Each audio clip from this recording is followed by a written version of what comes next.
All right, hello. Welcome to the painting process of this painting, this video. It's a time lapse. I'm going to be talking over the time lapse version of it. Before we get into it, before we get into this video here, let's make the full size minimize. The way we did it is we talked about value comps in the previous lesson within this package, and we kind of came up with these different compositions based on the 6 different possibilities of combining those 3 values, which is black, white, and gray. And I ended up picking this one, so that's the one we went with. All right, and yeah, let's kind of just jump right into that. Is there anything else I have to say about this? No? Okay. So I'm going to be playing this and pausing it to explain different things as they come. So yeah, right now I'm just experimenting and adding different things with value. But right off the bat, when we look at this and the line work is turned off, it has a pretty good read. Like, you can sort of tell that there's shapes, and those shapes have form and volume, and there's lighting in there, and that kind of gets cast onto the shapes, and it works, right? And the way I'm using, the way I'm going to go from black and white to color is I already had a picture there from Pinterest. Let's kind of go back a second. I was looking at different, what's it called?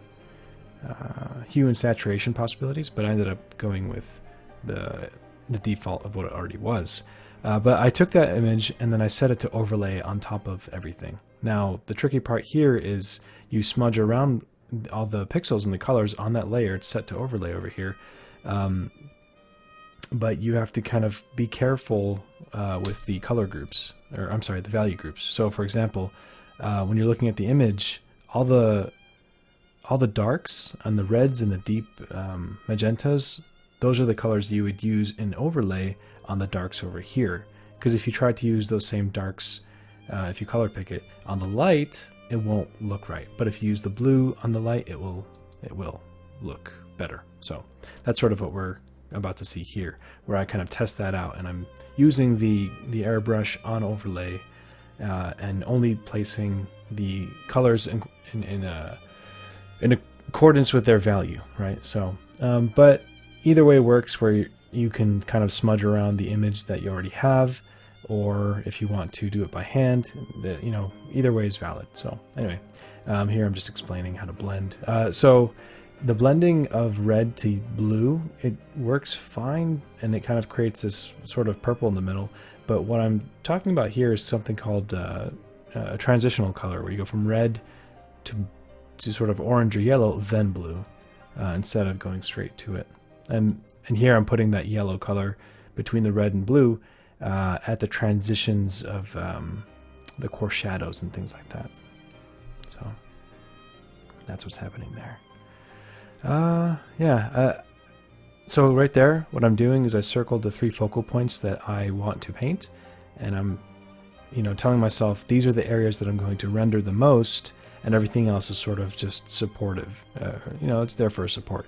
That way we have 3 focal points that are in focus, and they kind of create a rhythm, right? So they kind of have a big, medium, small rhythm like that, yeah. So I went ahead and flattened it, and I'm just using the palette knife or the flat brush to kind of just carve into the forms, right? So the parts of the face that are not angled towards the light are going to be in shadow, or not entirely shadow, but they're not going to be lit, obviously. So yeah, I think I should mention that the final piece ends up looking a lot different from what this is here. And by the way, if you are interested in the real-time version of this, for the first hour or so, I do talk about everything that I'm doing as I'm doing it in the different package tier stuff. Yeah, okay, so I'm going to pause it for a second. Yeah, right here, this actually changed a lot in the end later, but I was indicating that there's a character in the foreground, and I'm just sort of carving into the value group of the shadows, but making sure not to let any of the light values sneak into here, because we sort of established that this area is only for the darks, and you have to separate it so that it doesn't get muddy. And so that's what was happening there. I am working all on one layer. I end up using more layers later on, but when it's on one layer like this, I can sort of use the mixer brush as I please without having to turn on the function where it samples all layers. Yeah, so the idea is that there's like a big giant walking through the clouds, and there's these dragons kind of, well, dragon riders kind of flying in. So right there, I made a new layer and I set it to overlay to bring back some more of that color. And oh, there was a break. And yeah, so here I'm using photo textures for the dragon, and I just, you know, went to Pinterest, found some alligators and snakes, and I figured, well, those should be fun to paint on top of. I don't end up keeping them exactly the way they are, but it's a good starting point. And if you ever want to just add some noise or, you know, visual information, that's a pretty good technique to do so. And yeah, so, and I'm doing that on the main character. You'll notice that I haven't put too much focus or texture or anything on the surrounding areas. I'm making sure to only give the initial, let's say, rendering attention to these three areas: the face, the dragon in the foreground, and the other dragon in the midground. Wow, yeah, it definitely did change a lot from this. Actually, let's kind of take a look at. So yeah, I like how it is here. It's kind of loose and brushy, but I sort of challenged myself to sort of keep going and see what happens. Yeah, it's totally different. He went from like a skinny dude to a big buff troll looking giant guy. Yeah, that's not too bad. Let's go back to the video. Right on. Yeah, I would just love to just stop it right there and say that's done. Yeah, maybe next time I will. So what I did there just now is, let's go back a second. There was a bit too much light, let's say whites and light blues sneaking down over here, and I wanted to sort of have more of a gradient. So I'm going to make a new layer and set that to darken and sort of brush upward, as you'll see in a moment. Let's see. Right about that right there. And I erased out. So it has this nice kind of fade transition. It's really appealing to look at, I think. Right there, I was just using the lasso tool to kind of just make up my own spikes and scales and whatnot. I took another break. I think I took about 5 or 6 breaks for this. Usually I'll go maybe an hour or so and then take a break. Here I'm just changing the pose. I thought, so if you look at the arm like this, it's sort of in the tangent of the gesture of the dragon. I didn't like that. I wanted it to be something else, so I moved the arm down, and then this arm coming sort of towards us. Yeah, this character sort of becomes in the shadows and not as significant, but you know, yeah, there I'm using a lasso tool. I'm making that on a separate layer so it's easier to paint beneath, or well, behind it and on top of it. And I am just kind of jumping back and forth with the mixer brush. Man, I like it the way it is here. I don't know. It's sort of a dilemma. It's like there's the challenge of trying to learn how to finish something, but then the appeal of just leaving it like that. I like it. Actually, I think I still have it in my layers. Let's take a look. As it builds up. Yeah, so right there. It jumps from that to this. Like, when did he get so buff? I don't remember transitioning to that. You know, I think... Here, let's try something. Let's take the finished one and then use a mask. So I want to keep the new character pose over here.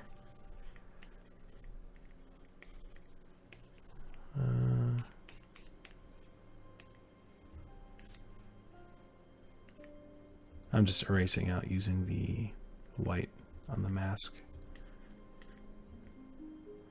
Yeah, you know, man, it's like, do I just get rid of all this, even though I spent so much time rendering that face. I don't know. Well, it doesn't matter. You know, that's something I'll figure out later. The point is, we use this process, and let's go back to watching this. Sorry for the digression there. Yeah, even that looks pretty cool with the warm light coming from the left. Right on. But it was definitely a good learning exercise for me. It's inspiring because it's like, well, now I can just keep learning and getting better as well. You know, we're always learning.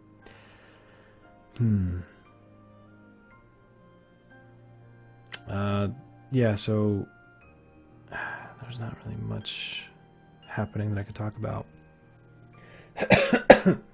Now the light source thing here, I used well, first I put some white dots, but then I used the airbrush and just kind of tapped it a few times to kind of have like this concentric round glow emanating from it. That way it kind of just feels like a pretty strong light source. Yeah, here's where it starts to change a little bit. Yeah.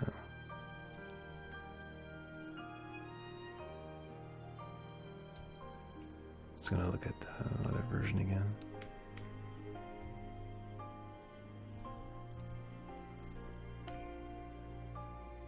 Huh. Gonna change some stuff right now. I like it. I liked it when he seemed more like a frail looking character. So we're gonna tone down that jaw a little bit.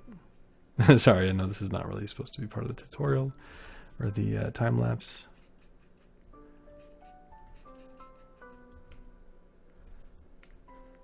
Make the arms skinnier.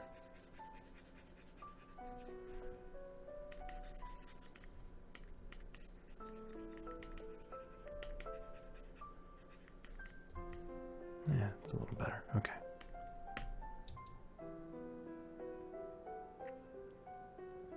I am pretty fond of this flat textured brush. It's pretty fun to work with.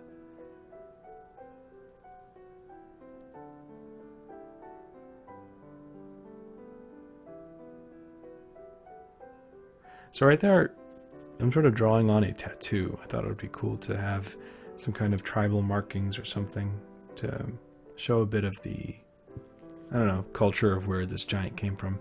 And the idea is that maybe he's being hypnotized by this glowing light thing. So if you imagine, like in the deep sea, you have those fish or those anglerfish that sort of glow, and they attract other fish to eat them. So who knows what this might be doing. And maybe the people on the dragons are trying to distract, or not distract, but to save the guy, or to save the giant from that doom.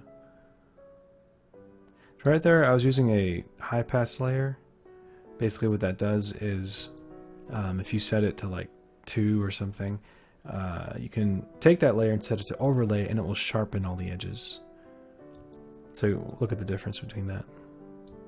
Oh, yeah, gets really sharp. Then you can pick and choose where you want the sharpness to be by erasing out, assuming you've duplicated that layer.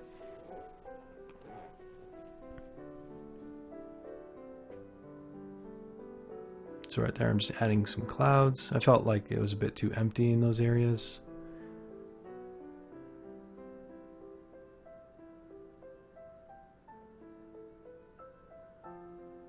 Then I added the spikes. Here's where it started to change.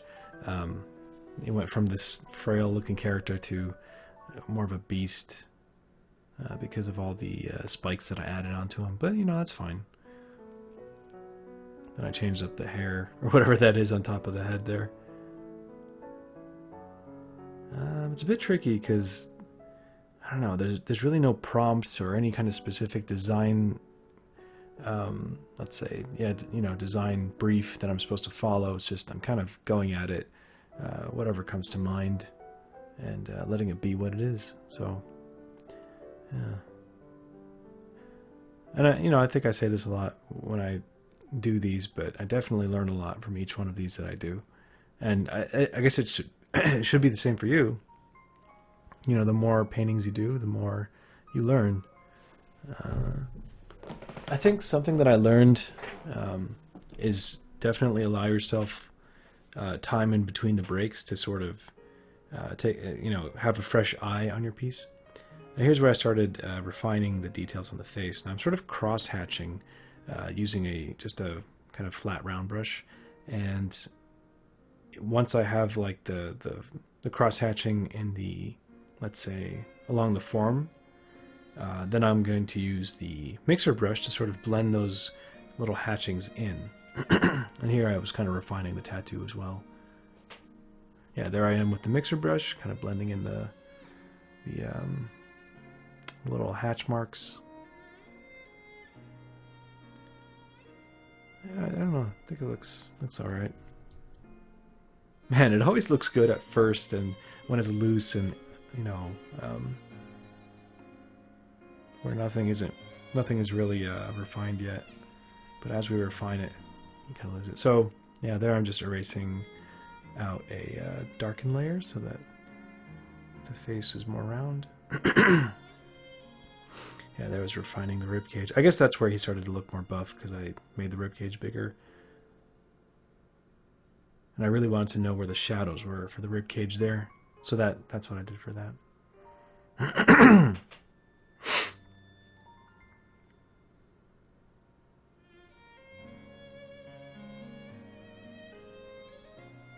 Yeah, so there I'm just kind of refining a little bit of the foreground character. I don't want the foreground person to be the star of the show. I just want it to be a supporting character to kind of help give a bit of context for the scene there.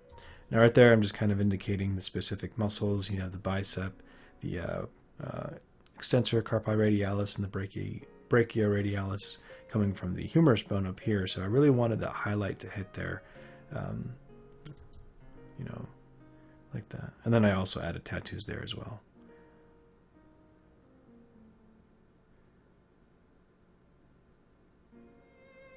Yeah, all right. And I would recommend going to a lot of life drawing to be able to do something like that and try to understand all the muscles as best as you can. But I think that's pretty much the whole process for what we have so far. Feel free to kind of watch this video again in slow motion or anything or something, so that you can take a closer look at certain areas. But yeah, let's kind of do a quick reanalysis. So again, we started with the black and whites, added color using overlay, and I tried to maintain the same value pattern where it's really bright here and everything else sort of catches some light. Maybe it's not as strong as the original, but in terms of how strong the light is, but I think it's, fair enough. Maybe I'll just add a little bit more black over here to make that arm pop out. Yeah, I like that. Much better. As a critique for it, I think maybe it's a bit too busy in this area. It's like there's a lot going on, and it's not very clear value-wise. It's like it's jumping between too many different values, and there's no, easy to read order of what's going on. At least maybe I'm just too harsh on my own work, but that's what I would say for a critique. Anyway, hope that was helpful, and yeah, have fun.